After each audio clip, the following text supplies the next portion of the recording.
We can never have anything nice, Zach. Jesus, bro. And we are live. Welcome, everybody. Episode number 118 of the Sling'N podcast. My name is Kent Hauer. I'm your solo host for the evening because TJ Ramsey is out fighting the Russians. And this is what happens when fucking TJ's not here. The audio breaks. Anyway, Zach's making fun of me and my audio broke. That's how the podcast started. Hi, everybody. We're going to do gun scoundrel shit tonight. So 118 episodes, still going strong. Shout out all the folks in the chats. Appreciate you. A lot of familiar faces and some new ones. If you're in the YouTubes, go to live chat. If you're on the Facebooks, you can do that as well. I don't know how any of that works because my IT ginger is not here. I just know it's running. He's IT ginger. IT ginger, bro. He hacking them Russians. It's all over that shit. I have no idea what's happening. So I'm Kent Hauer. I think everybody knows who I am. Rodney refers to me as a YouTube sensation. Hi. Who do I have with me tonight? Let's introduce first our dearest golden retriever of guns, Mr. Zach Cox. Hi, Zach. Hello. How are you? Hello.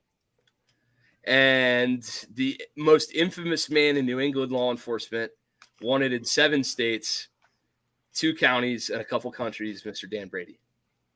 What's up, Kent? Dan, how are you, man? I'm good, so, folks, this is kind of one of them kind of normal podcast moments for us where we do the damn thing. We're gonna just right on assume that nobody's ever heard of either of these two dudes, like just in case you've been living under a rock in the gun world. So I'm gonna hit them up and I'm gonna say, "Who the hell are you?" So Dan Brady, who the hell are you? Dan Brady, career law enforcement officer. I've been involved in a couple different law enforcement organizations for the last 22 years. I currently work for the Department of Defense. I work on Camp Lejeune, North Carolina. I've been working with Apache Solutions for the last 2.5-ish years. A little more, a little less, something along those lines. And yeah, I shoot some competitions sometimes and hang out with other cool gun people like you two. My man. So Dan Brady will regale us later in the episode of some amazing Dan Brady stories. If you guys can last like 45 minutes to an hour in, there's some fucking gems coming, I assure you. And we have another gentleman with us this evening, Mr. Zach Cox, a dude who is literally like a brother to me, like family.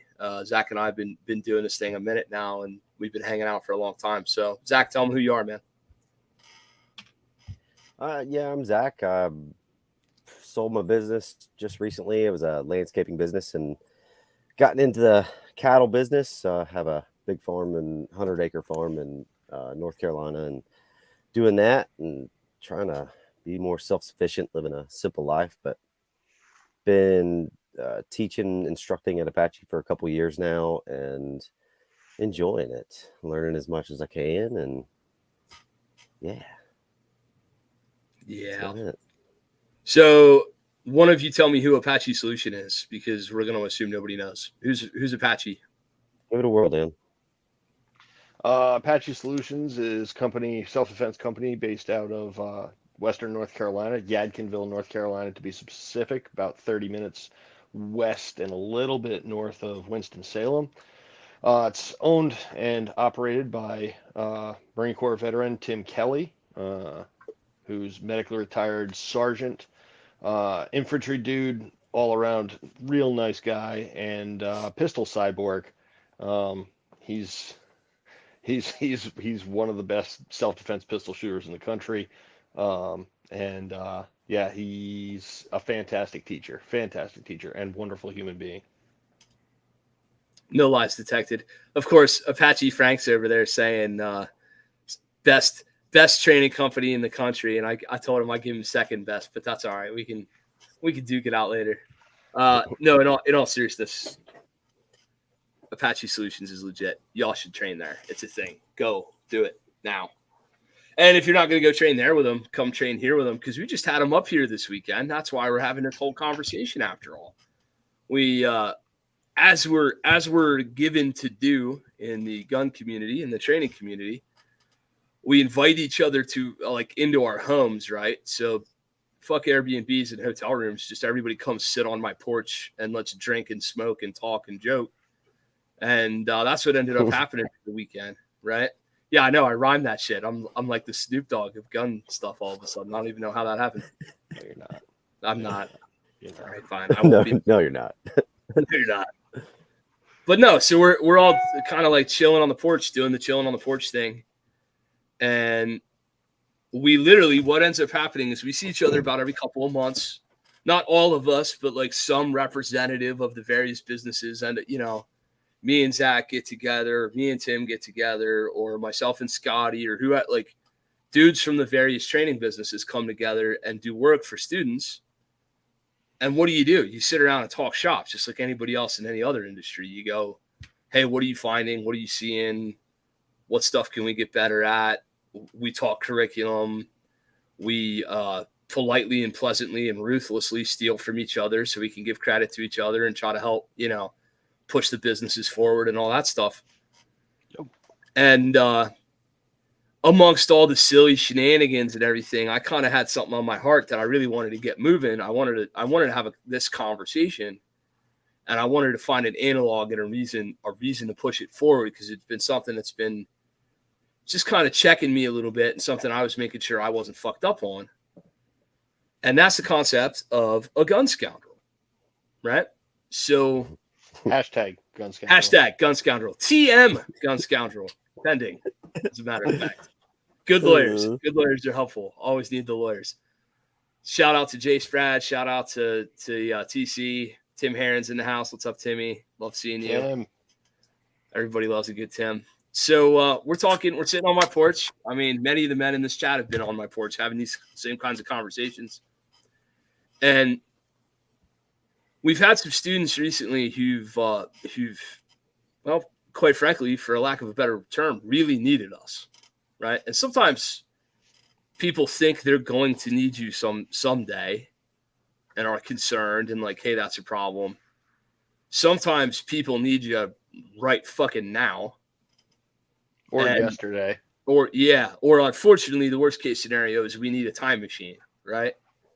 But be that as it may, a good trainer, somebody who's worth his or her salt in this industry, ends up in some precarious life positions and getting to know things about students and who become friends and friends who become family kind of thing. And it's interesting to get third-party perceptions of like what it could be like. And it kind of occurred to me that we could be misconstrued as being vulgar, disrespectful, rough around the edges, too alpha male, one too many whiskeys, not too many waters, right? The cigars, the black t-shirts, the dirty clothes, the fucking visceral anger for somebody who would victimize somebody else, right? Like from the outside, that could look a little frightening or off-putting or frustrating to somebody. And recently it's come to my attention that some people think that like a guy who is hard and masculine and aggressive and serious and smart, who's putting out good work, but who's also got that little bit of a hard side or a rough side and can control it, is rare. It was put to me by somebody like, hey, you're kind of a rare person in that respect. And like, you know, I'm always over here, ethos over ego and all that shit. So the ego of you wants to go, oh yeah, I'm rare, I'm special. Fuck, look at Dan's face already. Nope, not even close, right? How many guys just like me do you know? Specifically just like you with your wit and your way with words, zero, buddy. But when it comes to guys who are ethos over ego, guys who can exist with equal footing in the family setting, showing love to their partner, their kids, the people that they share time and space with, and being connected and emotionally available with those people, and then turn around like that and get to work. I know 50 dudes like that who are better men than me. Yep. That's I mean that's why I associate myself with Apache, and why Apache associates itself with Green Mountain Defense, and why Green Mountain Defense hangs out with the Gunset crew, and why all of us, visit Tim Heron Shooting. There is this common thread that I have really started to kind of hang on to, that there's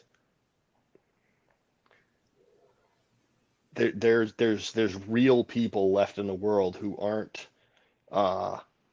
just about the likes and the shares and the subscriptions and the the look at me and everything, and who are really willing to sit down and have an honest, difficult discussion with a friend, with a brother, with a client, with a customer, with somebody who's hurt, or who has been victimized, and is willing to put the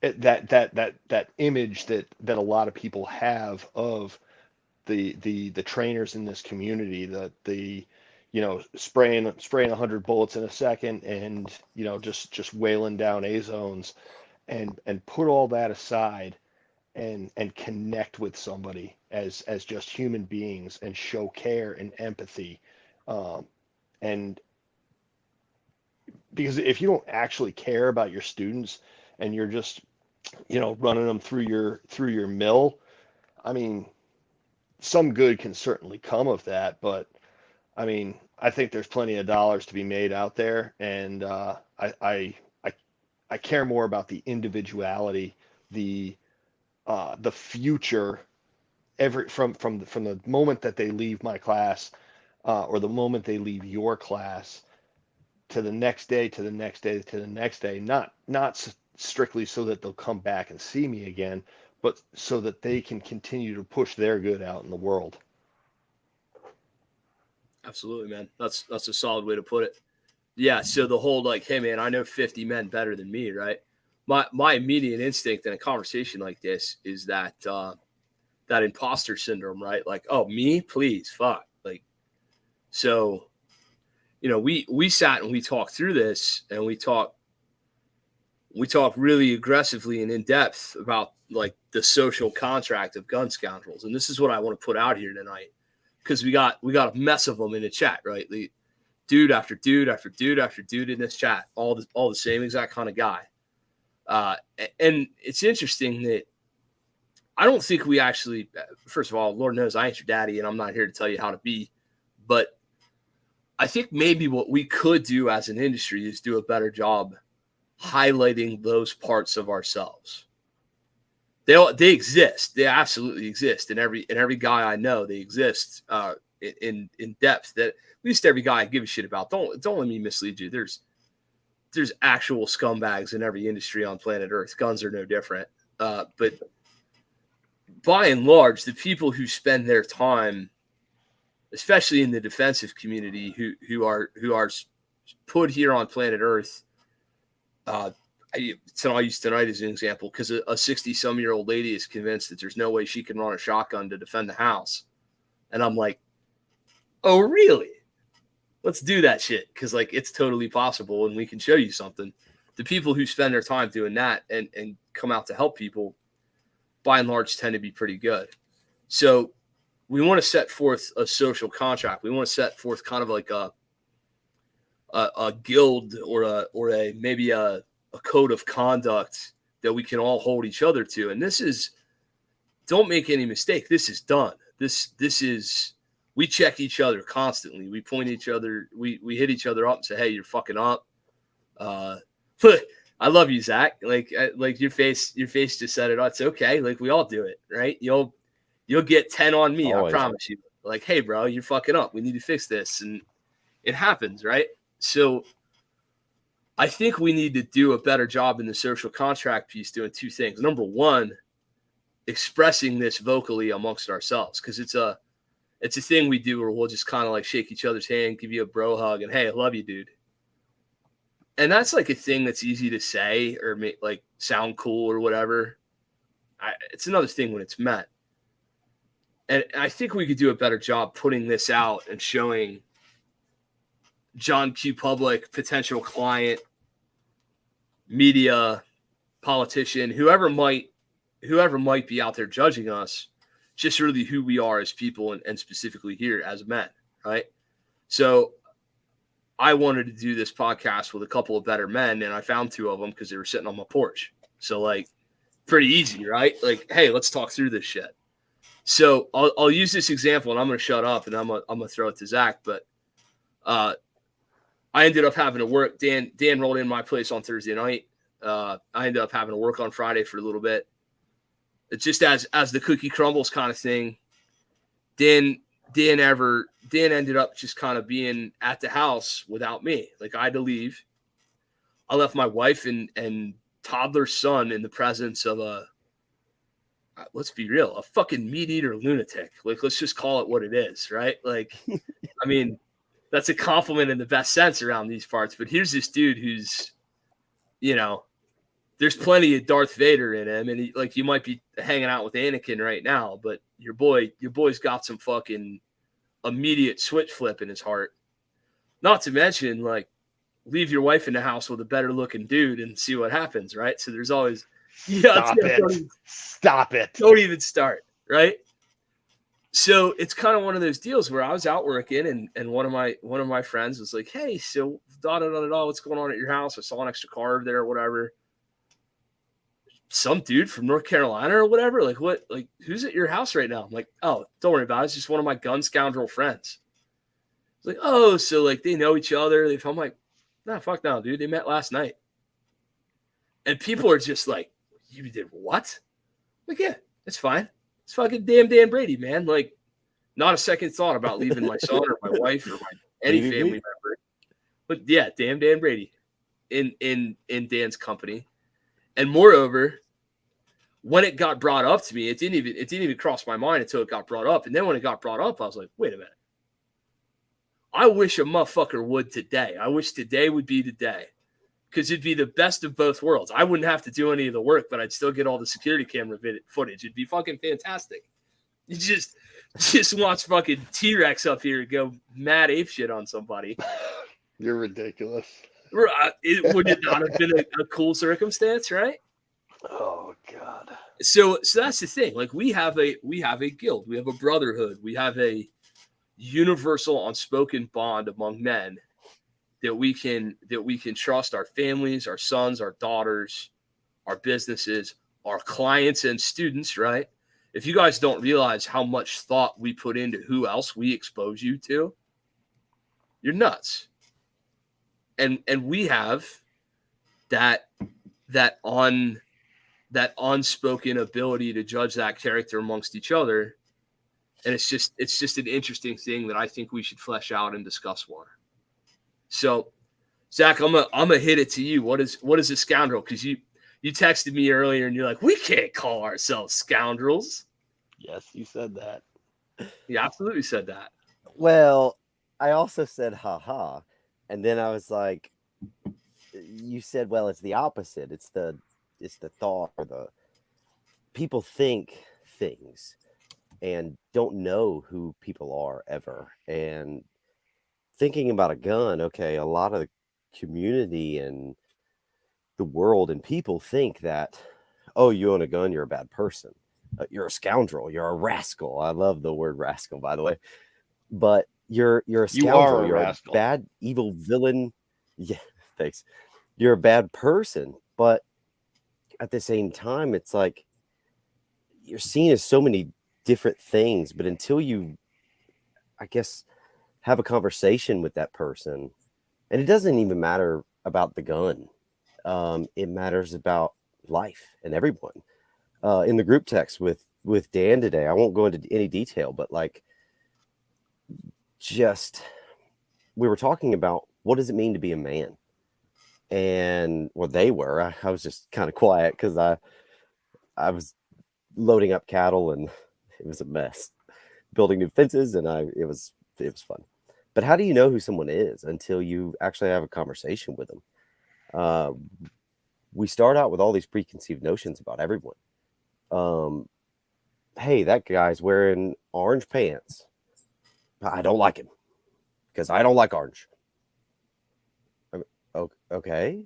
He may be your favorite person in the world if you ever just talk to him.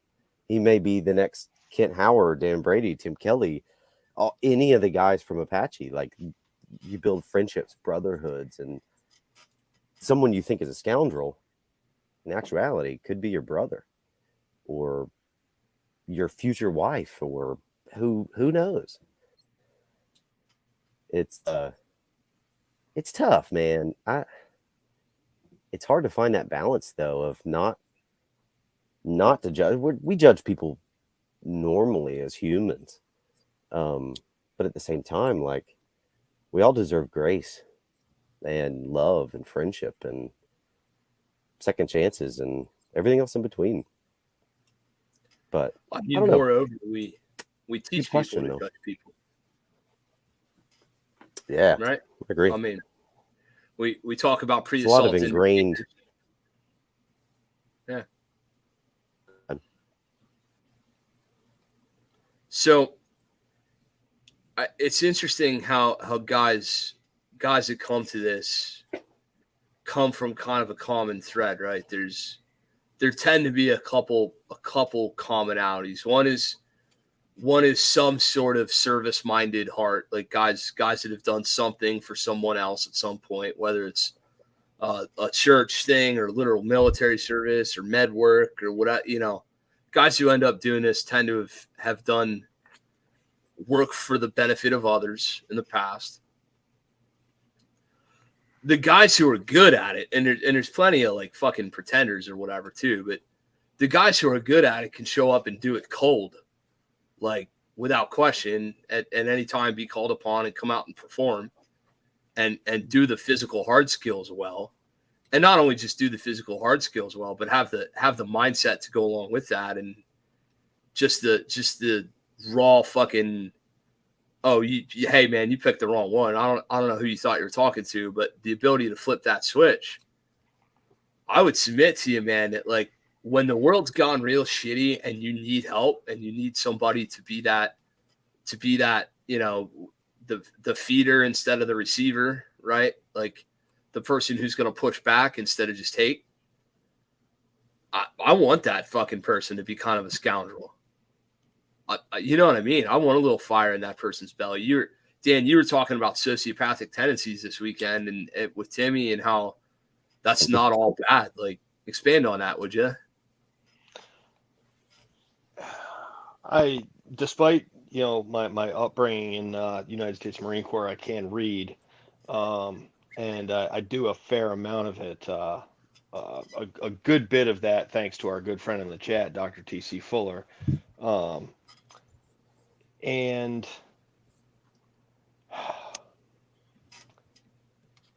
the ability to temporarily shut down an emotional response. I don't know whether you want to call that sociopathy, because that would be a sort of an inherent lack of emotional response.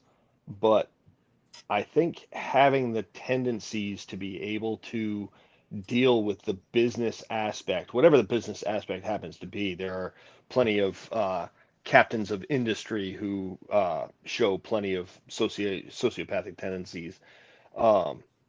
Being able to handle the business at hand and deal with how that made you feel later is, I mean, I want to say like a survival skill, the ability to put fear or anger or panic aside, deal with the situation as is, and deal with the emotional fallout later, is pretty helpful.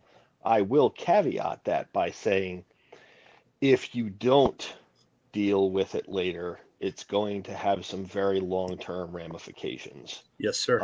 I know a lot of people who seemed to function just fine dealing with whatever darkness they happened across, and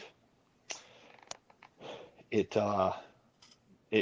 takes its toll one way or another. And the divorce rates of combat veterans and those who have used lethal self-defense would tend to show that those who don't deal with it in some sort of productive way are going to pay the piper. And I'm not saying it's anybody's fault per se, but one of the things that being a masculine man throughout the course of our culture's history has been to suppress the more vulnerable emotions that we all feel. And I think one of the things that we need to do is start to get the fuck past that, and start to maybe not there in the moment, but be able to be in and amongst our closest and take the trash out of our soul for anybody to see. Yeah, absolutely. I mean, some of us take the trash out of our soul. That's good. We do that in class, don't we? I mean, we literally do it. We do it in class. We do it for our students.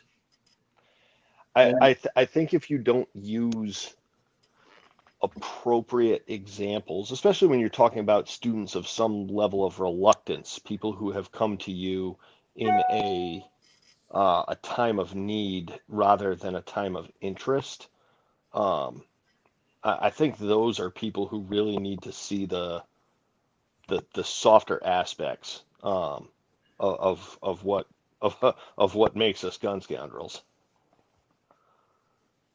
Yeah, it's one of those things where when you face your demons for the benefit of your students, it's also that's cathartic for you. Like I love that word. Catharsis is just a great word. It really is. Fucking $10 words over here. But when you talk when we do consequences, when we talk no shoots have names, when we talk, and that's my verbiage, and you guys, everybody's got their own fucking way of saying the same thing.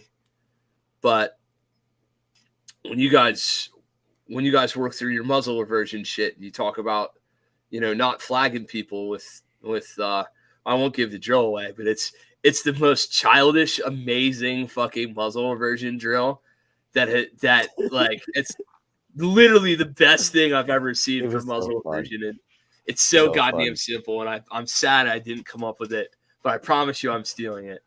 But it's one of those deals, right? James, where you're like, I'm just gonna straight up. I'm gonna change the colors and the animals, but the rest is gonna stay the same. Nah, man, I'm gonna ship you some rubber duckies. I'm telling you what, right? But then you talk to people about, hey, like you just went to guns in a mass crowd, pop, pop, pop. Now you have a pistol in your hand because you're good at this shit. And now what? Where do you move? How do you maneuver that gun around without,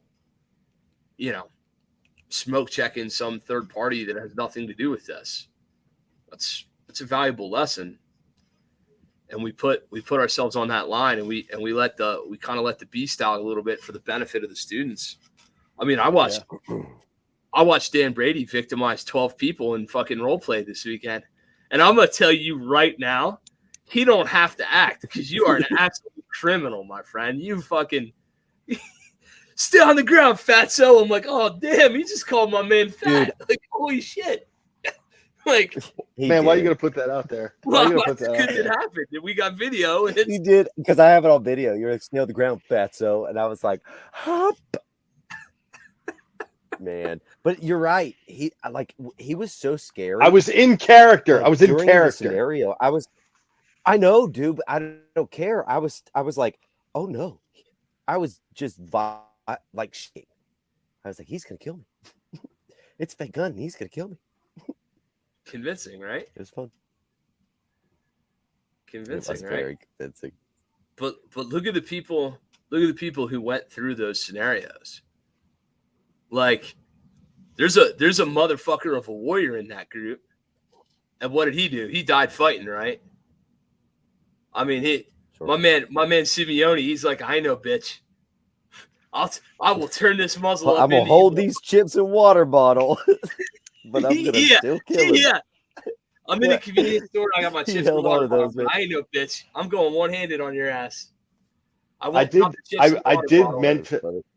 meant to note that during the debrief, and I completely missed that there were 2 or 3 people who didn't drop what was in their hand. 5. Was it 5? Behavioral compliance and gun defensive encounters. Hold that shit in your dominant hand, because if you do, you will drop it on your way to your tools. Yep. Ain't that a bitch? It's so crazy that for the longest time that my community, the law enforcement training community, taught keep it in your non-dominant hand because this is your gun hand and you need your gun hand. I got my money maker, baby. I can't put my money maker down. Right? And now that we have all these videos out there, this video evidence that shows that if it's in their non-dominant hand, they'll keep a hold of it. It doesn't matter if it's a notebook or a Subway sandwich or a bag of chips and some water. Yeah, the cop sandwich. Yeah, it's crazy that we just bought this myth wholesale for, I don't know, 45, 50 years. Yeah, I mean, it's funny until you do the numbers on how many dudes died with a radio in their fucking hand, right? Like, it's unfortunate when you see the uses of force, and it's like, wait. My boy died screaming for help into a radio that he should have dropped and converted to a tool. It's unfortunate. But yeah, we saw the behavioral compliance shit come up real time, just in your non, and I mean, you guys, any disrespect, with a blue gun, with a blue gun, with a fucking blue gun and a table with some snacks and water on it, and a dude in a drug rug listening. Don't give it away. Don't go too far, man. Questionable music. I don't know. Just saying. But you see how people react to that. But you could see, like, out of those students, even. There's a couple dudes that had a little pepper in them, weren't there? A couple of those people, right? Yeah, no question. But the whole point of the exercise is to just question what your response was, and it doesn't matter whether it was right, wrong, or indifferent. Some of those folks, and I'll just throw out Rich and Maria there. They both got shot a lot because of their ingrained response, rather than thinking through the problem.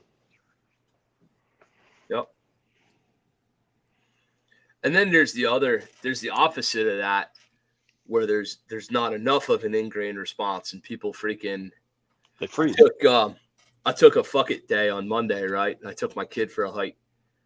And as I was taking my kid for a hike on a piece of the Appalachian Trail between Carlisle and Mechanicsburg over here, apparently some old boy likes to shoot on his property right over by the Appalachian Trail. And I'm gonna tell you what, Daddy's walking through the woods with little man, and all of a sudden, pop, pop, pop, pop, pop, and I promise you, there was a Glock in my hand in like not a lot of time, right? And you wonder, you're like, I wonder how many people would just like not even think twice about the random barrage of gunshots and just stumble their ass through the universe like it wasn't even a thing. Shut up, Doc. Appalachian. So it's the Appalachian Trail. But anyway, so back to the gun scoundrel thing, right? Like, let's talk about some ethos. Let's talk about some like best practices and things that we can expect of our cadre and our group at large and our people, like as gun scoundrels. And I'll start with the example from this weekend. If you're one of my dudes, and I mean one of my people that I care about, I expect to be able to leave my family in your presence without any second thought. Right? That should be pretty self-explanatory. I mean, Zach, if you leave Marcia with me by ourselves, we are going to talk unholy amounts of shit about you and have so much fun in your absence. But, you know, Sure, it's not going to be nothing terrible is going to happen. Nothing disrespectful is going to happen, right? So that should be pretty high on that list. And I have an interesting example on that. Everyone's favorite crippled gunslinger, Mr. Justin Payne, got left with my wife at a local fair doing the whole it's Tim's wife's fault. T's got all the gun wives now doing these fucking firemen's festivals and carnivals and whatever. Let's blame Teresa Kelly. Yeah, it's all T's fault, right? So Sophie's like, well, T said we were going to all the festivals, so now that's what we're doing. And we bought a flat screen TV and a $400 freaking Easy Up and all the stuff, and now we're going to all the festivals to hand out stuff. And I'm too busy being a gun teacher to be a gun guy who hands out the flyers. So Sophie asked Justin if he could come swing in and help. There's old Justin at the carnival with Sophie, and wouldn't you know it, a domestic violence incident kicks off at the firemen's carnival. What a shock, right? Shocked. Are you shocked, Dan Brady? Shocked. I'm fucking shocked. I'll tell you what. The people of Walmart came out for a fucking fruitcake and a goddamn ice cream, and some shit went sideways. Are you shocked? I'm not. But anyway, they end up doing their people of Walmart thing. And what does our boy Justin do? He takes up for my wife is what the fuck he does. He puts his body between her. He starts looking for exits. He starts communicating. He starts going, hey, we're fucking out of here. Like, we ain't doing this. He starts looking around and realizing that the only police available are the fire police. He quickly realizes he's the only gun in a country mile. Like, my man did a lot of solid work. Now, he doesn't have a kick-ass Be Easy fam story where he 3-2'd the guy in the face because it didn't go that far. But he did all the other things that you would want any dude in the presence of your wife to do if you weren't there. Autopilot, not a thought. Not even a second thought. Sure, he's been trained. He's been shown what's up. He's been coached up. But he was still willing to do it for another guy's wife. That's some gun scoundrel shit, right? I gotta give it to him. So why don't we look for examples? Also, like what he taught this weekend. Oh, there's an echo. Hang on. But also, like what Tim taught about this weekend, there's like a level of automaticity. And that's why training's so important, is that you do react how you're trained to react. And it's second nature. And there was so much about AEDC that was reaching a level of automaticity, and Apaches, that's a lot of our stuff that we do, and getting to a point, even as a man, how to react to a child or your wife, Kent, how I react to your wife. I have trained myself, taught myself, grown up, and I grew up in a very good home. So I learned that at a young age to respect and honor elders and women and even men. I mean, everybody and children, everything. But you learn that, and the more you grow in it and try to become a better man, just like I was talking about earlier we had a group text, a lot about being a man, a gun scoundrel, whatever you want to call it, is about reaching a level of automaticity, but you always have to back yourself, and you always have to humble yourself at the same time and surround yourselves with other men like you guys and like Tim and everybody else. It's important. Zach, Doc wants to know if you were honoring Soph when you checked out her Enigma. I hate you. It's okay. I hate you. I was Doc. It wasn't me. Yes. Yes. Old Hickory Dickory over there. Old Hickory Dickory. Send me a link. I'm gonna derail this shit. All right, Frank. Now Frank wants in. We invited Frank, and he said no. Now he wants in, so we'll do that. You guys carry on amongst yourselves for a second. We need some scoundrel stuff. We need to like move away from the serious stuff.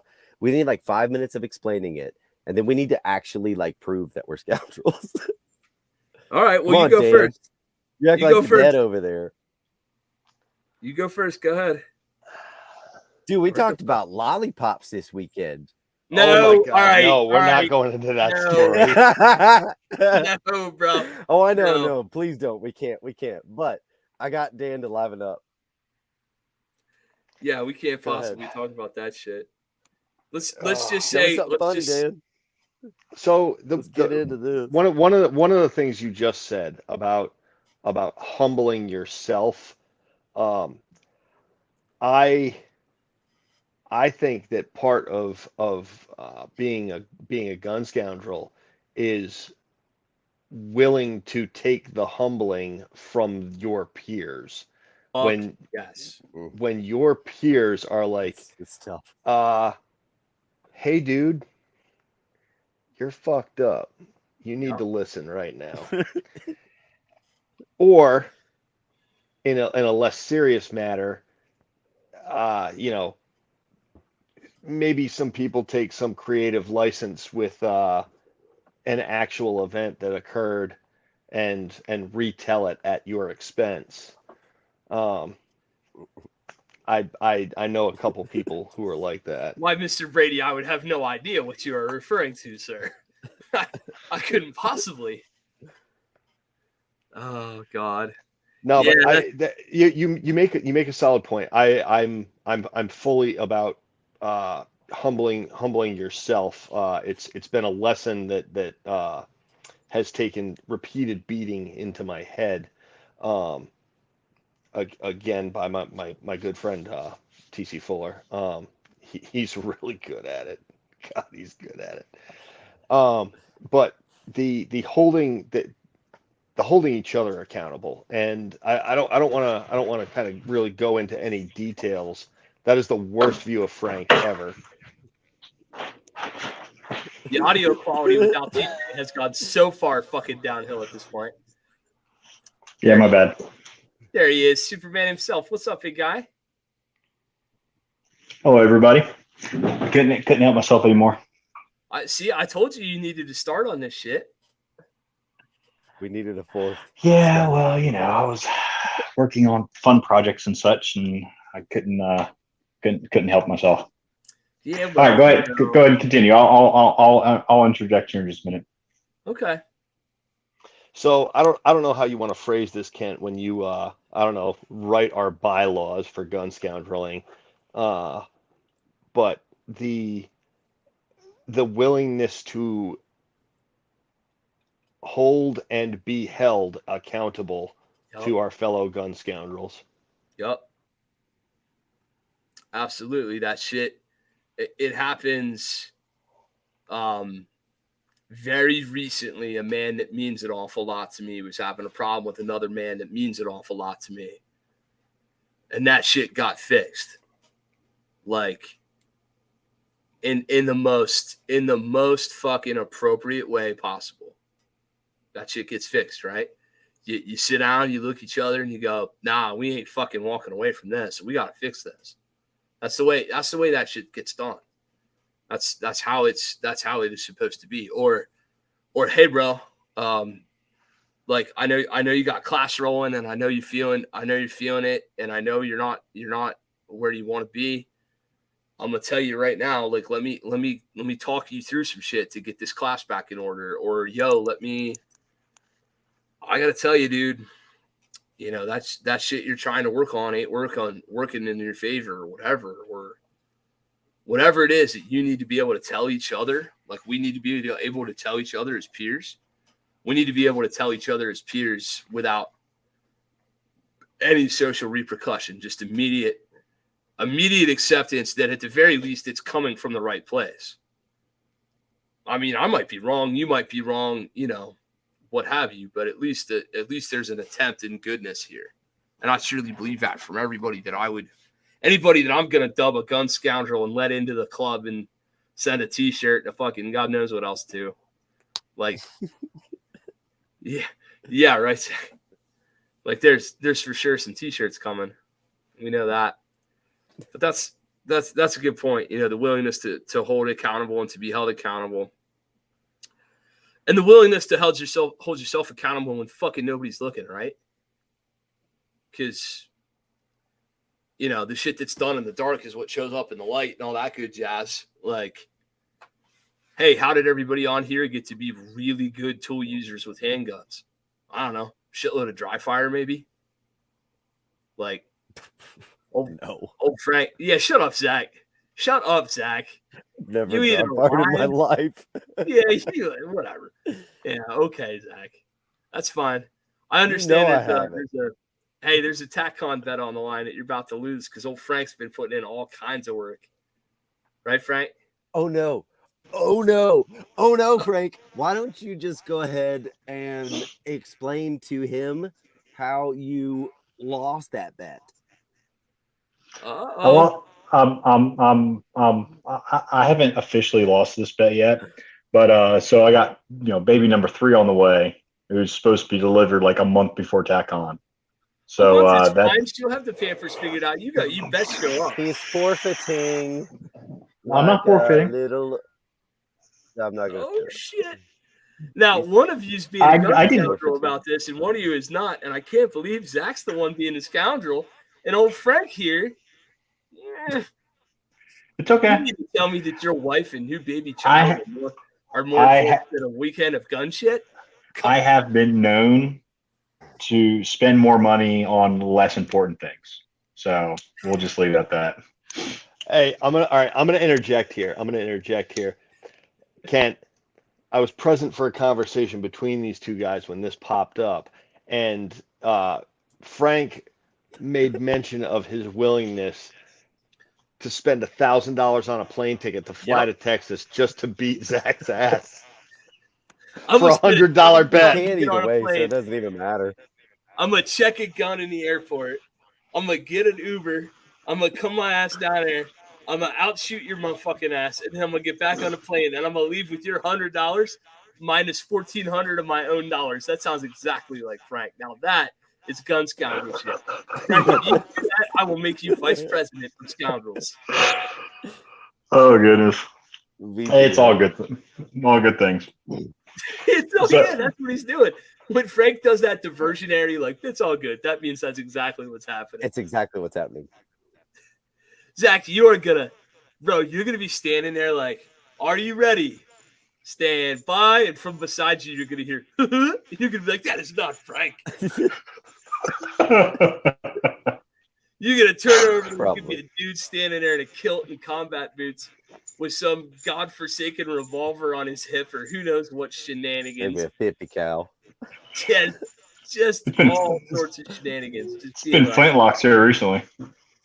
Yeah, I know. What was the video with you and Trey and the flintlock and the bicycle? Oh, yeah. Trey's gonna kick Zach's butt. See, yeah, Trey's gonna pick up the torch for me. So I'm just gonna pass it on to Trey. Let Trey run the gun since he's obviously on the range a lot more than Zach is, since he's a regular weekly instructor. But I don't know, man.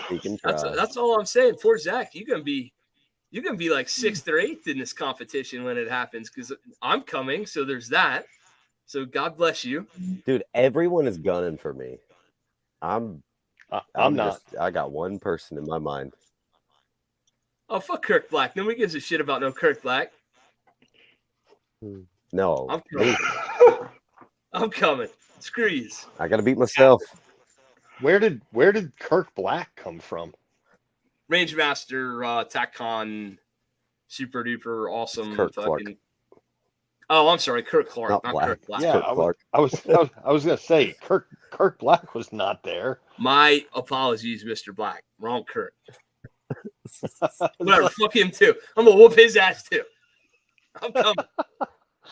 That's some scoundrel shit. Just calling out people who ain't even gonna be there. Oh God. All right. Yeah, now Kirk Black's gonna be cursing your name on the B8 group tomorrow. Right. That's okay. All right. So I'm gonna derail us for a second. Go ahead, Frank. What do you So got? I know you just had to jump in here. What do you got? we've been talking about, being a gun scoundrel, and we were talking about the actions of a gun scoundrel, but you have not defined what does it take to become a gun scoundrel, and what work goes into it, before that, right? So, Yep. what are the things that all of us who you're throwing the moniker, gun scoundrel on? What are the things that all of us are doing on a regular basis that has fuck all nothing to do with shooting, that helps us as better individuals? I think it's easier for me to verbalize than it is to try and type the long little thing in chat. But I think that's going to be one of the biggest pieces that a lot of people are missing, and a lot of people that identify us as gun nuts or whatever it may be. It's not just about the gun. There's so many other aspects about the being, the training, the mindset, the education. I mean, just everything else that goes along with it. Not even touching on like the humanities, and what do you do for other people, and like the selflessness that's involved in that. So my question to you guys is, what do you do? What are you involved in? What do you do outside of gun stuff that help perpetuate this, moniker gun scoundrel? Mentoring. Great question. So I'm gonna tell everybody what you do, because Lord knows you won't do it, Mr. Frank. I know a guy on this podcast who I have personally been aware of, driving thousands of miles and spending tens of thousands of his own dollars to help random people, because that's the right thing to do, and they needed it in the moment. Don't smile and shake your head. You absolutely know that's some fucking man shit on a level that I have always admired about you. You're a younger man than I am. You reached a place in your high 20s that it took me another 5 years to figure out, bro.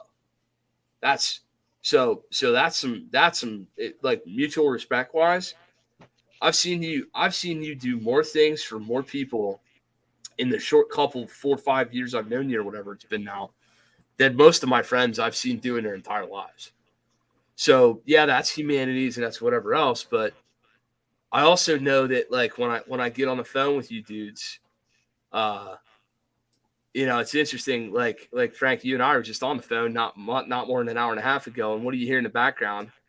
I hear a bunch of little munchkins doing their munchkin thing and wrestling daddy and wanting daddy's attention and all that crap. You've got a wonderful woman at home who thinks the world of you and is trying to replace you with the freaking life insurance check at any point, right? She's hoping anyone slips up with a 9mm and that shit's over. But she's talking too much to T. T's trying to get her all locked and eroded and doing the whole T thing. So my life insurance is paid up. Buddy, I'm gonna tell you what, you ought to have her come down to defensive pistol metrics in a couple weeks, because that's gonna be like an all girls class at this point. She's like 7 months pregnant or something like that. I mean, that's fine. Oh yeah. You tell her that. I was lucky enough. I got her inside of a RSO course here just a couple weeks ago, which went phenomenally, by the way. But it was doing something for me. Her staying up there and going through like a RSO briefing, which it's nothing. We've all done it 1,000 times. But me as husband watching that, I was like, yeah. All of a sudden, the appendix holster don't fit so good anymore, does it? I'm gonna have to get her an RSO hat or something. I mean, we need to bring that back to the house. the yellow safety vest with the hat, and Frank's just over there like, oh man, knuckles up. This is great. Show me how to unload that again. Oh. See, this is the scoundrel shit. All we have to do is be ourselves online. Like, it's pretty obvious. Oh my god. And ourselves in person as well. What do we all do for people, right? Like, I happen to know about Zach that he's got a guy that's worked for him for 100 years, and we've talked numerous times about taking care of him and making sure that through the transition of his, Zach selling off his business, he's worried about a guy that's really just an employee, right? Except he's not. He's family. That's something I happen to know about him. Oh, look who the fuck shows up. The goddamn lead slinging gingers in the chat. I'm over here doing your job and my job, and you're on the interwebs talking shit. Go hack the Russians. You're fired for the night. Frank's here. It's fine. If anybody needs to do IT shit, I'll have Frank do it. You fucking ginger. Anyway, moving on. No, man, I know. Doobly doo. Yeah, doobly doobly doo with the computer. I know that about you. I know that Dan Brady has talked more sense and more knowledge into more young soldiers and cops than many a frickin' chaplain, right? That ain't got nothing to do with running guns. Mentoring, man. Mentoring's where it's at. I think that when it comes to any subset of a passion, when I meet some magical marker where you have a pretty substantial depth and breadth of knowledge, it's incumbent upon you to pass that stuff on. That's right. And the goal is to build better humans. And my boy other Zach is probably sitting somewhere in the chat, and he's been my dude for a few years now at work. And I told him, I don't know, I told him probably earlier this year, I said, another year or so, you'll be better than me. You'll be a better shooter than me. No question about that. Another year or so, you'll be better than I am. You'll be better than I ever was. And that's good. That's a good thing. I don't want him to take to his middle 40s to attain where I'm at now. I want him to do it before he's 30. And then when he gets to my age and passes it on to somebody else who's now 25 and rocking it like that. But not just about, doing this number, but about, being connected with your people, being a good friend, being a good father, being a good partner to your spouse, being there for the people who matter to you. And holding yourself and holding others accountable, and being that mentor, being, as corny as it sounds, being that change you want to see in the world. I think you said that this weekend, Ken, didn't you? Yep. How do you have this expectation that the world's going to be a better place without standing out there and modeling it and owning your faults and apologizing when you're wrong and telling people you're sorry and you love them and you care about their well-being. If you're not willing to do that, if you're not willing to just be honest and righteous about where you stand in the world. Righteous? Shut up, Zach.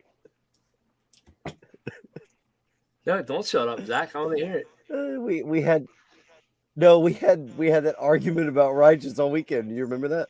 I know. That's why I was really hoping you were going to hit the punchline because it was funny as hell. No, no, I'm not. Nope. Man, homegirl held Dan Brady got... to task. She just leaned on him for freaking 40 minutes straight on that shit. So, Zach, I'm gonna throw this part of this to you, although it might could just as easily be thrown to everybody. But how does spirituality play a factor in all this? For me, it's everything. I know that. That's why I threw it to you.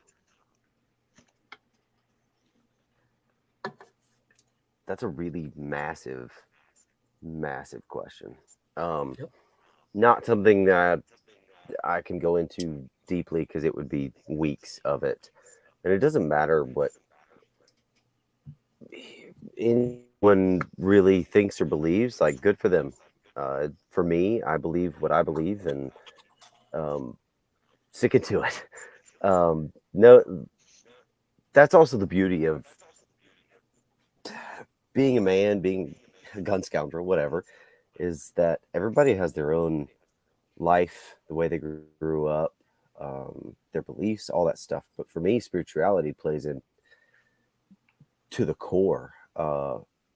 When I started learning self-defense, it was very difficult to come to terms with possibly defending my life or someone else's. I asked everybody. I asked each one of you, and every half the people in the chat and everybody else in between, like, what happens if I actually have to defend myself? I got all kinds of different answers, but when it boiled down to it, the spirituality of it between me and God, I had to come to terms with who I was as a man, what I was capable of, what I'm willing to do. And that's a tough question. But spirituality plays into it very deeply for me. Just like I had said to you, he asked a question about basically our ethos, our mission. And for me, it was very tied to scripture.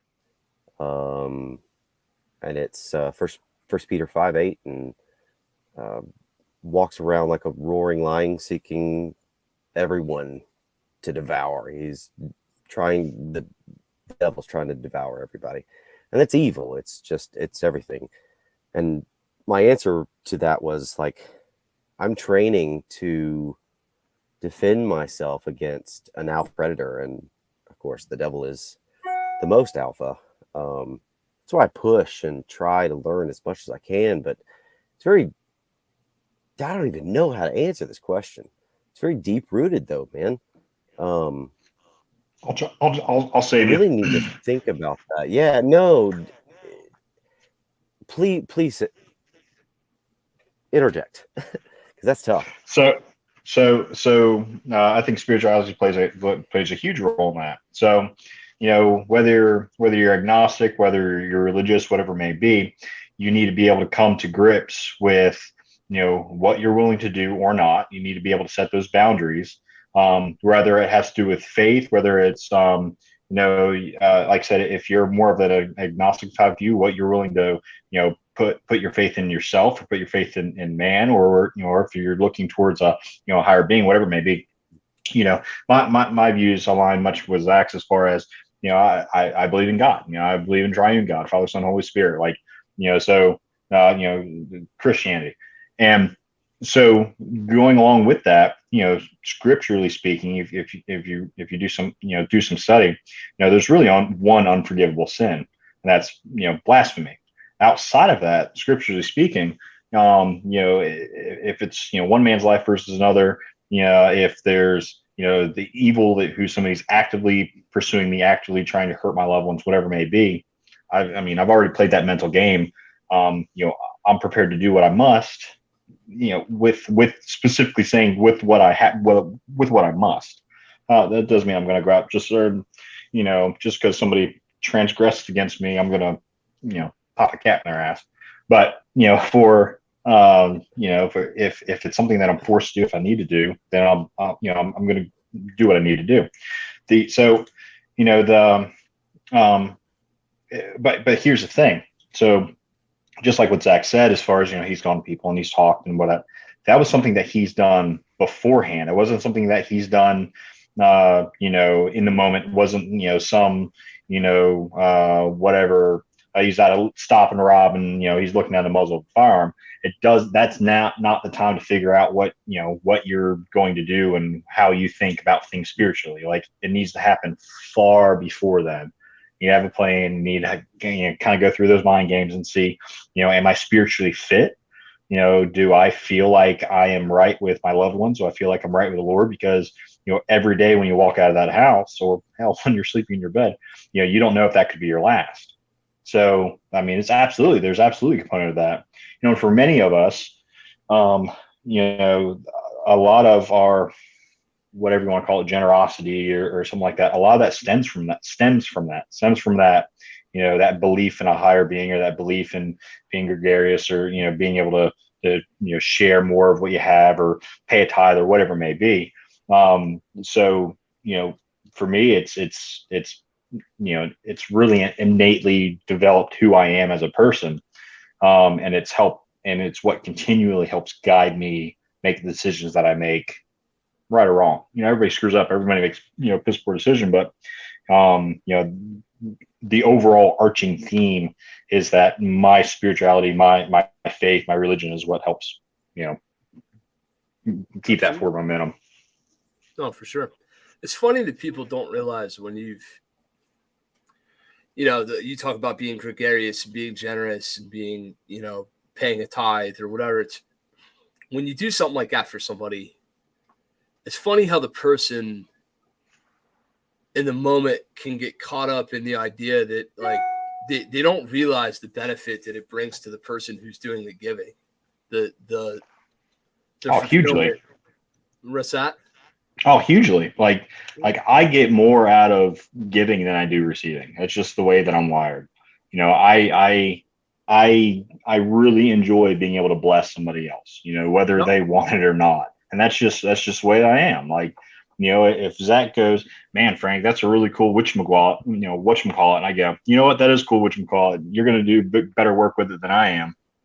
It's now Zach's, and I feel I enjoy Frank, that's that. a really cool Glock 45. Yeah. No. I gotta draw lines. That's gonna do better than you would with it. So there it comes, the fucking scoundrel. There it is. I think. What's up, boy? But see, if I gave that to you, and knowing that is my daily carry firearm, and me being the person that I am, if I were to give that to you, and then something happened to myself or my family, yeah, see. Nah, it's not gonna happen. You're so right. Move on. So we talked about the spiritual component. Let's talk about the being the example component. Something else that I think most guys who are squared away in this department do is they do a real good job being examples for the next generation. I'm thinking specifically about our mutual friend and loved one, Tim. Taking heat on the internet for having a video of his kids dry firing and doing striking and dude, Zach, the color change in your eyes and the raise in your blood pressure is exactly. That should piss me off, dude.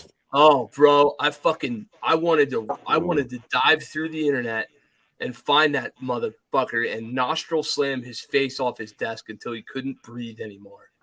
There's some scoundrel shit. That's exactly what went through my head. How you gonna tell a man not to raise his daughter to protect herself? Fuck all the way off on that shit, right?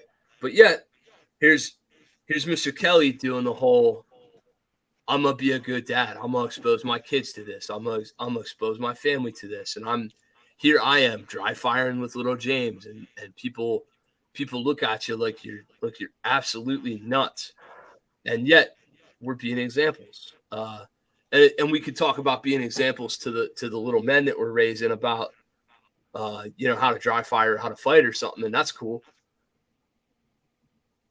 Man, let you be in my house when my son disrespects his mother, and watch how that goes. Right? Dan, look at Dan laughing. Like, that shit done happened this weekend too, didn't it? All of a sudden, like, Mr. Playful Daddy Bear turns into, boy, what the fuck did you just say to your mother? Like, and exactly like that too, by the way. Like, you will not use your masculinity to overpower any woman, much less your own mother. Like, we're gonna have a serious problem with that shit. And I've seen numerous examples, Frank, you doing it, and Dan Brady's got kids in like 78 different states, so I'm pretty sure you've done a pretty good job of it over the years, right? I have 5 children that I claim on my taxes. Well, I have 3 I claim on my taxes, and I have 2 daughters with my wife. And I'm not entirely sure about the rest of the planet, but we'll leave that alone.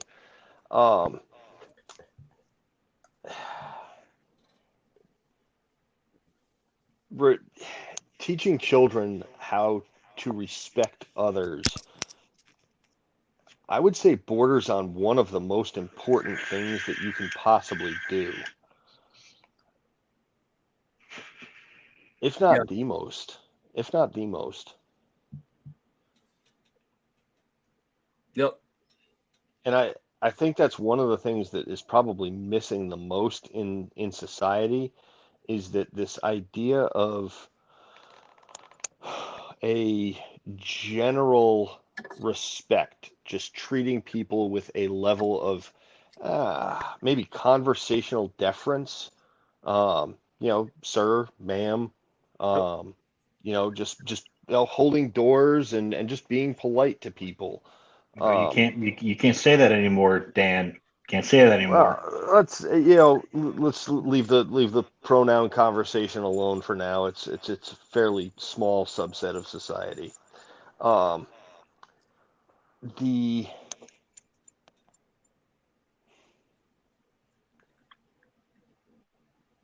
I don't know what caused it. I don't. At some point, it went away. It went out of vogue. It went out of fashion to treat people with just respect, just being nice to people by default. I don't exactly know when that happened, but I think it's a real big issue. And I think making sure that we teach those we bring into the world, or those that we parent, whether we brought them into the world or not, are really important tasks. Really Yeah, important. I would absolutely agree with that.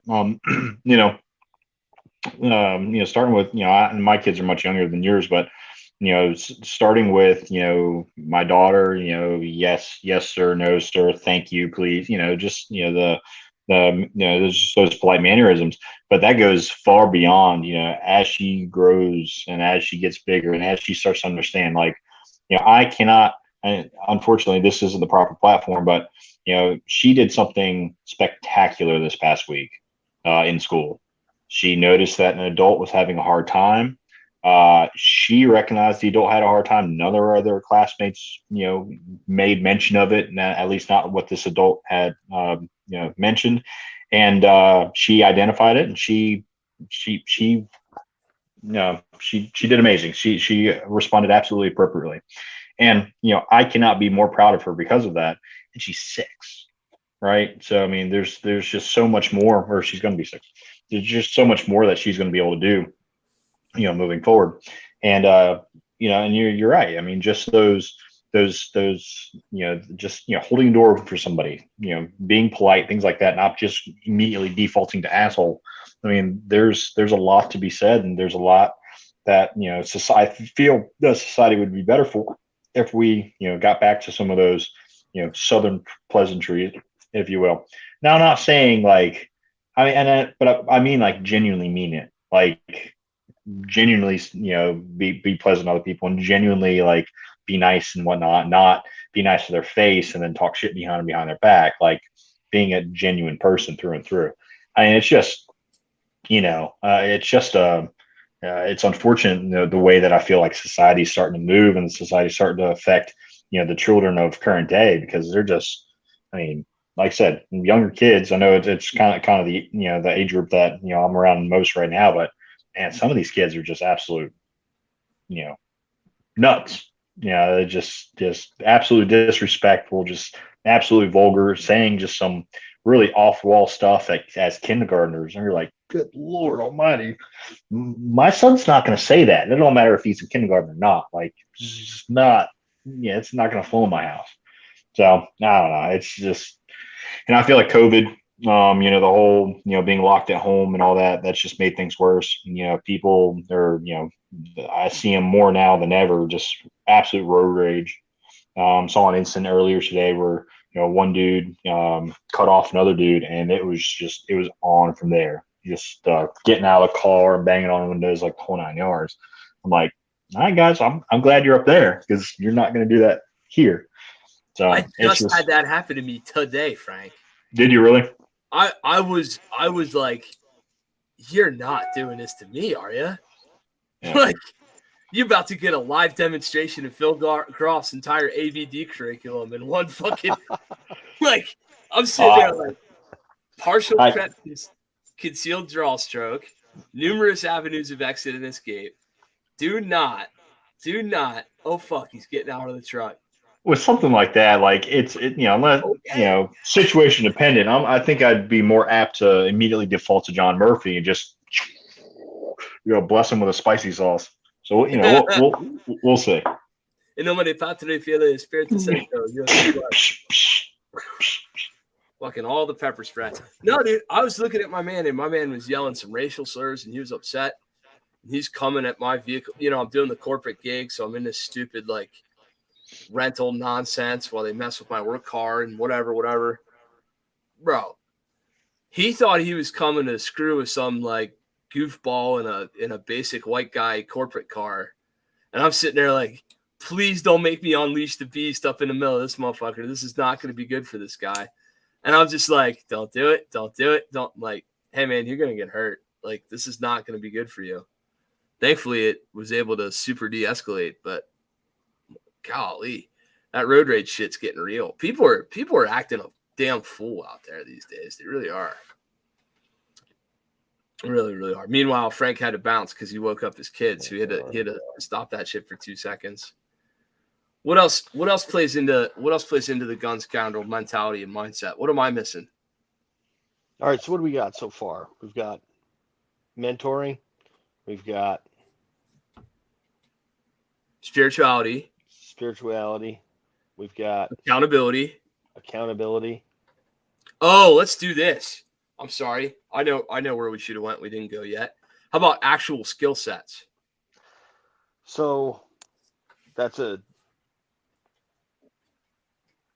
I think I don't know if Tim. I'm not monitoring the chat, so I don't know if Tim Herron's still in there. But I saw something recently where he and Scott Jedlinski both got asked by some YouTuber. I don't know who the hell it was. Both were asked, look, not everybody is a training junkie or a trainer. Not everybody is putting in 12,000 dry fire presses a year. Not everybody's shooting 5,000 to 10,000 rounds a year live. Not everybody goes to gun school every other weekend. It's what in terms of skill sets does a gun toter really need to be somewhat prepared? And I think both Scott and Tim both gave pretty decent, if somewhat different answers. And I don't know if you could narrow it down to a single drill, because so much is contextual, right? We talk about that in AEDC all the time. Context is everything. And I think taking self-preservation skills seriously will kind of flesh out on its own, and whether you go to some Brazilian Jiu-Jitsu class for 6 months and maybe a boxing class for another 3 or 4, and you know how to throw some basic punches, and how to survive on your back for a little while, that you actually carry a decent everyday carry gun in a decent holster. And if you've got a 2-second 2-shot drill on an A zone, you're probably reasonably well prepared for the majority of types of physical violence that may come your way.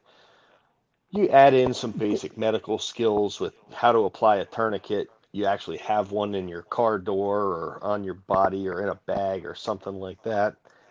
And I think you maybe carry some, what is pocket Carolina Reaper. You add in But that. but those are all hard. Keep it Those away are from all the like, door. worst case scenario. Physical altercations. Serious bodily injury. Threat of harm. Like, you know, the, I think it starts even beyond or before that. Mhm. Often especially if you look at like many altercations, or videos of altercations, and verbal judo, like the ability to be able to talk your way out of something, or show those feigned submissive stances or whatever it may be. Like, there's just so many other psychological things that you can do before it gets to the point of physical altercation. Not every time, but often, it's you get some drunk that's outside of a bar or something like that, whatever it may be. You can use those verbal judo skills. You can use that brain muscle, that you using that skill set to be able to go through and take things down and de-escalate and to stop an altercation before it even begins. And I think far too many people focus on, okay, I need to do this skill and I need to learn this and I need to do this. And like, guys, I think you're missing the point here. Like, I think that, yeah, you should get some physical skills, and you should, be involved in some sort of martial arts, some sort of, physical contact sport. You need to be involved in some sort of, regular training, get that draw down as just fast as you can get it, whatever it may be. But, or, being able to hit those accurate targets. But, even before the fight starts, use those for that verbal judo, like work on that skill set, and then get your head up. See that there's actually something coming before it actually comes. Like, how many people do we know, even in the training community, how many people do you know are walking around heads buried in their phones like this, walking around, the Walmart or wherever it may be. Like, it's unreal. And then, and I want to say it's surprising, but go to a place like that. I remember very distinctly in my mind. Tim and I had went, and I want to say we went to South Carolina or something like that, Palmetto. Went to a class, and we were calling things out as we were walking through Walmart. You'd catch an eye with somebody else who's knows what's up, or they're in loss prevention or something. Like, you catch their eye, and they're like, that they know that it's one of these unspoken things. You're like, hey man, what's up? Yeah, I see you. Often from there, you can stop the altercation before it even arises. Predators are constantly trying to look for weak prey. So if you are, you're up and alert and you see what's going on, and you're looking at whatever a threat is, potentially they want to pick off soft target. They don't want to pick off a hard target. So, I mean, there's so many other things that you can do before it even gets to that point. But I think it's highly undervalued, the ability of, identifying a threat, seeing a threat, and then being able to de-escalate and talk that down. It's just, Managing unknown contacts. Managing unknown contacts. Absolutely. Yep. Good old John Murphy's got some real good work in that area. All right. So I'm gonna give you a hard and fast, as best I can, thing on the skills piece, right? Whatever it is you're thinking in the moment that you might have to do, you better good and goddamn well know that you're capable of that, right? That gives you the mental. So my de-escalation today literally went like this: racial slur. I'm gonna fuck you up. And I gave dude eye contact, and I was like, you are going to get hurt. And the confidence in me being like, man, you're like, I'm not yelling, I'm not screaming, I'm just telling you right now, if you continue this course of action, you are going to get hurt. Like, and I didn't say that churchy. I just said, you're going to get hurt. That level of confidence comes from looking and being like, I have this handled all day. Like, this, I'm not even remotely concerned about from the perspective of what this guy's presented to me. and that gives you that surplus of skill, whether it's the guns or the fitness or the hands or the whatever it is. If you have a surplus of skill in that arena, it gives you the confidence not to fear bite, right? Dan can sit here and talk about cops that fear bite, like the person who's deficient in their skill set, who's much more likely to escalate force quicker because they're afraid that they're not going to get out of it unless they do. And then the person who doesn't escalate soon enough and gets left behind. You did your point in class this weekend about, hey, if I punch you in the face, you're going to get knocked backwards and we're going to fight. And if I punch you in the face, I'm going to separate your vertebrae and you're probably going to die. Like, there's a difference depending on who we are as people, what our skill set is and what our physical makeup is and what it is we can and can't get away with. So I don't know how much fucking around in verbal judo I want our dear friend Maria doing. Well, and that right. That, I mean, you make a point there, Ken. But I'm gonna play a little devil's advocate here for you. Good. I agree 100% that what how did I phrase it in class this past weekend? I said, look, if you draw the gun too early, you have legal problems. If you draw the gun too late, you have survivability problems. Yep. If an altercation occurs, you have a greater than zero chance of losing. It doesn't matter who you are. It doesn't matter how good you are. It doesn't matter how fast you are. It doesn't matter how experienced you are. Murphy gets a vote, not John Murphy, the ubiquitous and big picture Murphy. Whatever could possibly go wrong will. Murphy's Law Murphy. And, I got a text a short little bit ago from TC. Headlong flight and de-escalation are my go-to tactics. What I commonly refer to in class as the Nike defense. And you get to see the bottom of my shoes at high speed. I'm leaving. I tell my everyday carry essentials class all the time. My go-to line is, if you are not duty obligated to be present, and if it is not your premises, leave. Fucking leave. If it is at all feasible, leave. The hierarchy of threat management, don't be present is really the absolute baseline of that. My misspent youth put me in way too many altercations, and a fair portion of the front side of my teeth there I was not born with. Some dentistry went on in here. I don't want to engage in that kind of stuff. I don't. For training purposes, yeah, I'll grind out in jiu-jitsu or in a Craig Douglas class, no problems. Man, I don't want to throw hands anymore. I just don't want to do that for real. And I think not being present is probably the your safest bet. So yeah, that's just a little devil's advocate way of looking at it, Ken. I'm certainly not saying you're wrong by any stretch of the imagination, and it does absolutely depend on who you are, your physical makeup. Again, like I covered in class. But man, I'm a big don't be there fan. Sure, absolutely. That's I all. I don't mean to derail, guys. I'm gonna have to bounce. I keep waking up the kids. Appreciate it. I'm gonna continue in chat. Love you, man. Thanks for jumping in. Thanks, guys. Bye, Frank. Bye, Frank. Should we remove him or should we leave a live feed up to his house to see what scary shenanigans?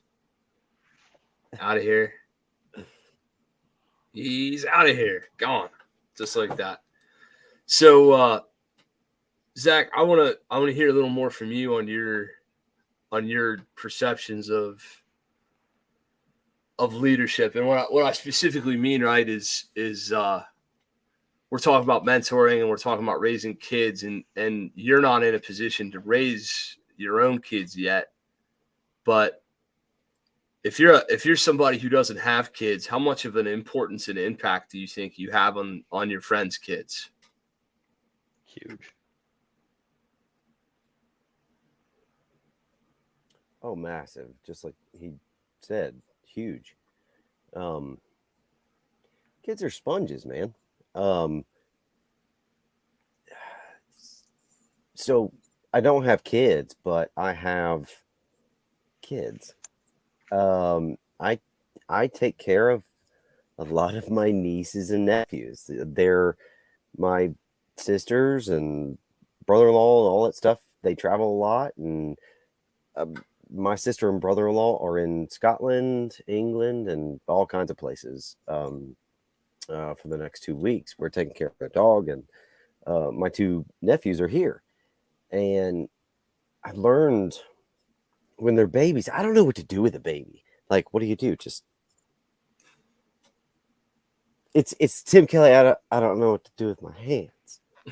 But like when they can start talking, yeah, when they can start talking and you can start understanding them, and then you can reason with a kid, like Addie's age, or like I'd say 4 or 5 and up, even 3 I could deal with. But my girlfriend Marcia, she's phenomenal with babies and preschoolers and That's kids. because she's But the like when they same start size getting as older, them.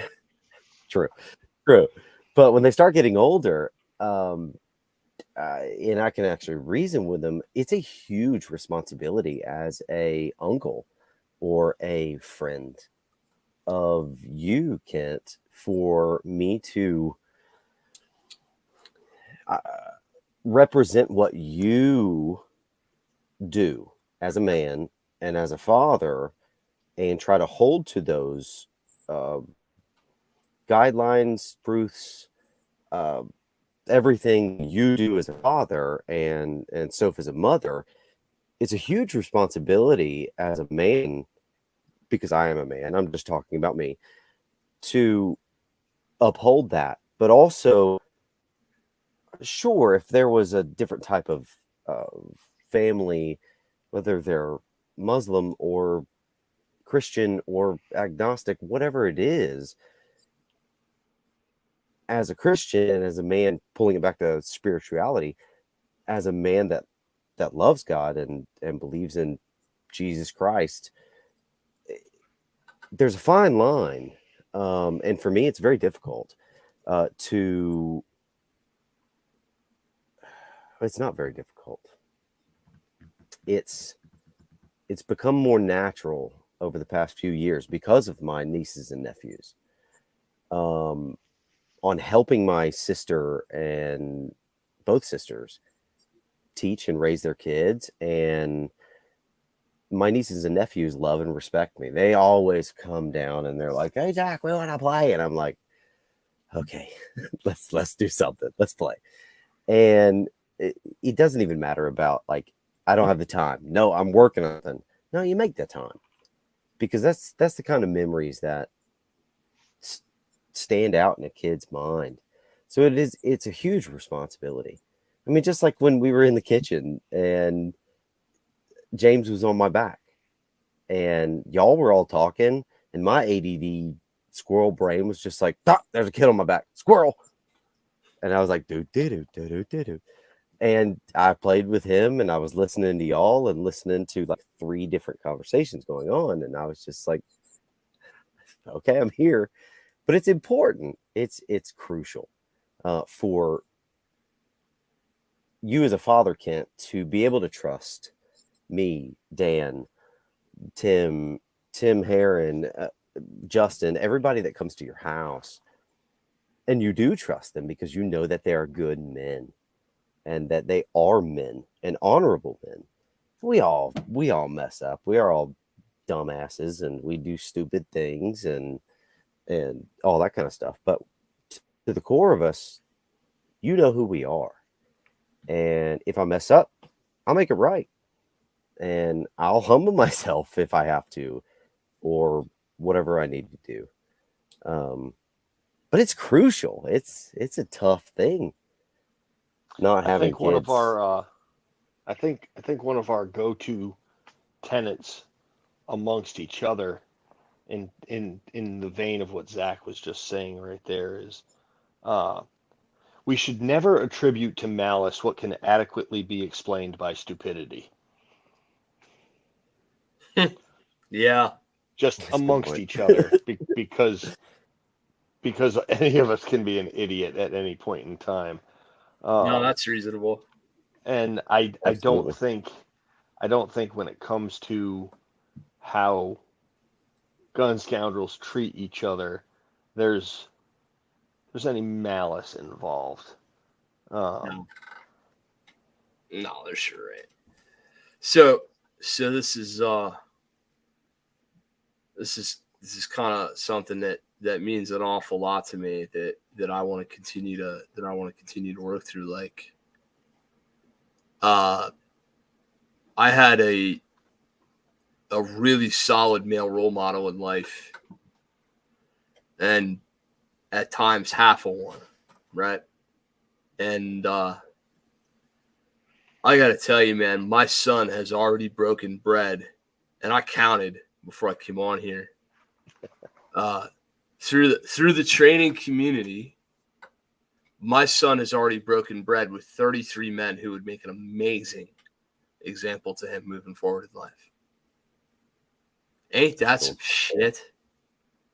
What have we accomplished just with our groups and our efforts and our hollering at each other on the range and pushing and trying to be better and trying to make others better and trying to bring things up and bring things to the forefront and fighting the fucking stigma and pushing through the YouTube algorithms and the Instagrams, deleting your ads and the fucking all this other shit that business can be about. And if business is about nothing else, at least for me, dude, my boy is all set in the male role models department. I mean, all fucking set. And that happened much by accident. I wish I could claim credit for being some whiz bang kick ass parent who had that all figured out. But I'm gonna tell you right now, None of us has it figured out, man. nah, dude. But real talk, seriously, like, there's a couple fates worse than death, and if I meet mine, I don't have to worry about dudes being there and being around and taking care of my kid. And not in the change of diaper sense, but the like bourbon and sit down, shut up, I got something to teach you sense. Like, there's a big depth chart of knowledge and skill and masculine resource there. I'm just thrilled to have access to. So that's something that means.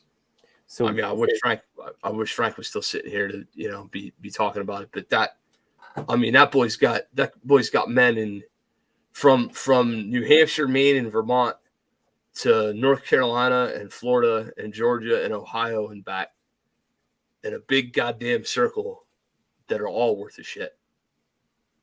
It's really quite incredible when you think about it.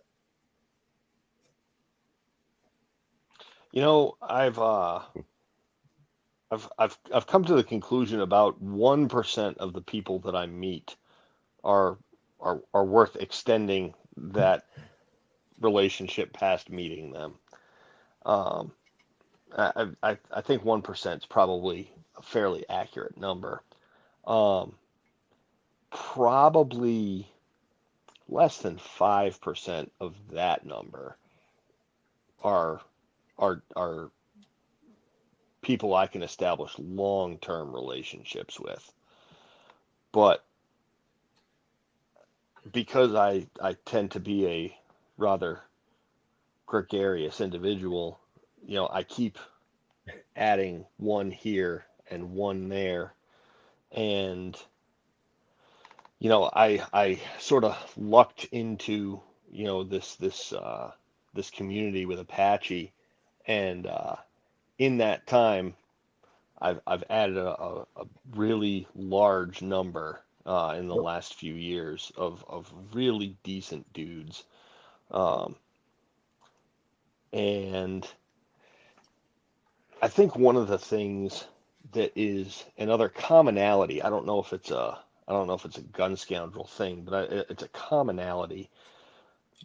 The men that I've met, no, not just men, the people that I have met who are part of that number, who are really worth getting to establish a long-term relationship with. There's a line from a movie, and I'm blanking on the name of the movie. And it was, I believe it was Al Pacino played a character, and he says something to the effect of, "If nothing else, I am a scary judge of talent." And Yeah. I don't know if it's talent, but I think I'm a pretty scary judge of character. After I've shared a meal or two with you, I got a pretty good idea of who you are inside. And the people that I've elected to share time with over the course of the last few years, good people. Yeah, man. Yeah. No, there's no question. We've kind of this whole gun scoundrel thing, in my mind anyway. This is an acknowledgement and a codification of an already existing fraternity that nobody's had the balls to put a spotlight on yet. And I suppose what we're really doing tonight, and what we'll be doing through the release of some written media and through the release of some more video and more discussion, is I think we're gonna try to shine a light on that shit a little bit more, because the guys that, number one, the guys that do the good work deserve the recognition there, because sometimes, aside from monetary gain and whatever, sometimes all you need is just a little, like, to be recognized, right? Just a little bit of more motivation, a little more recognition goes a long way in terms of pushing you past that next milestone. I mean, whether it's newly acquired talents or skills, or the ability to teach, or the ability to stand up in front of students and show vulnerability, the ability to stand up and perform in front of people in stress and inoculating circumstances, and just have it roll off you like it's nothing. I mean, think how many people, just how many humans on the planet Earth are terrified of public speaking, right? Cannot possibly think through like just public speaking as just a thing. They can't get their minds around it. And yet here we are as a group of people where we go, all right, it's your turn. You stand in front of everybody and do this. Now be great. Thanks. Beep. Like, that's some shit, ain't it? And we get through that. Like, it's like, it doesn't kill anybody. Nobody has a heart attack. It's something that's really been interesting to see develop in all the people that you care about, that inoculation to stress and the ability to respond to life circumstances with what is really valuable skill. And it's not just a shooting thing by any stretch. So I don't know if we've solved all the world's problems, but I do know we took a good crack at it. I mean, almost 2 hours worth. Almost 2 hours. We need a few minutes to do something. Okay, go ahead. First off, the movie was Recruit, Dan Brady. Awesome movie, Colin Farrell. Where did we get the Scoundrel from this weekend? And the funny, we got to fit that in somewhere, because you promised the people at the very beginning. Well, you're right. I guess you're right. We did do that. The Scoundrel thing came from. We can leave them hanging. Well, no. You said at the very beginning, about 45 minutes to an hour, we'll get to the funny stories about stuff, and I think we're gonna have. We never got to it. I think we're gonna have to go to part 2. The Scoundrel thing came from the outside. We were referred to as scoundrels by somebody who doesn't know us very well. That's where that came from. And I mean, I guess they're right because we are scoundrels. But I mean, if we're gonna go into the Dan Brady emu story, and the emu story does not get told only be on done the in person. internet. It can only be done in Nope. person. and the I agree. and the Kent Howard setting up the banquet hall for the wrong size human story, and all the other That's a good one. terrible shenanigans that happened over the weekend. I suppose we're gonna probably have to do a second episode on this. So I think we really need to. I think we need to be moving to wrap it up. I think we've gone far enough. We've got the accountability, we've got the loyalty piece, we've got the role modeling, we've got the parenting, we've got the generosity, we've got the hard and fast skill sets, and we've got an absolute willingness to learn and to grow. Those are the overarching themes of this episode. That's a pretty good start as to what makes a gun scoundrel. We've got a subset of our group who's really willing to go into the spirituality, which is something that I think we should not shy away from personally. And moreover than that, we've got the interest of all kinds of people texting and chatting and messaging on Facebook and everything else, saying already what a good thing this is to go ahead and put out there. So let's end tonight's episode talking about one of my favorite gun scoundrels. In the link down here in the description of the YouTube video and in the descriptions for all the podcasts and all the podcatchers and all that is a GoFundMe for a gentleman by the name of Cameron Haynes. Cam lost his left leg and most of his left hand in a motorcycle accident. And he thought he went to Valhalla to saving his girlfriend's life. And as it turned out, he woke up on the other side of it. You want to talk some scoundrel shit or some badassery? My man's got a fucking boatload of badassery to talk about. He came onto the podcast. He told his story. He doesn't want anybody, hobnobbing him to talk about his story the rest of existence. But if we're going to be honest, he does need some help, right? Because med shit ain't cheap, and his life has been upended, and his ability to make income and all that. It's going to be rough. So we got two things. We got number one, we got a GoFundMe. That was put together by a guy by the name of Jordan Spradley. We're simply supporting that, passing out the link, all that good stuff. And then we've got that in the lower left-hand corner, we got the Cam's Ass-Kicking Contest t-shirt from yours truly here at the Sling'N Led Podcast. We have that put together. That shirt has raised Cam just in its own existence, just the existence of that shirt that our boy TJ whipped up. We've been able to raise just about $1,000 for Cam just off of one little silly t-shirt sale on this here podcast. So that's pretty cool. But his incident brings two things to light. Number one, it's another thing to talk about. It's another thing to be about it. Dude's already standing up on his one leg and getting new stripes put on his jiu-jitsu belt and shit. So if you think there's not a warrior mentality buried underneath his sarcasm and humor and silliness, you've got another thing coming. And man, that medical piece is so huge, right? We talk about the ballistics and putting holes in things and the fighting and the stabbing and the choking and all that crap. If you don't have the means to protect life the other way and keep blood and bodies in air and airways, you're really making a mistake.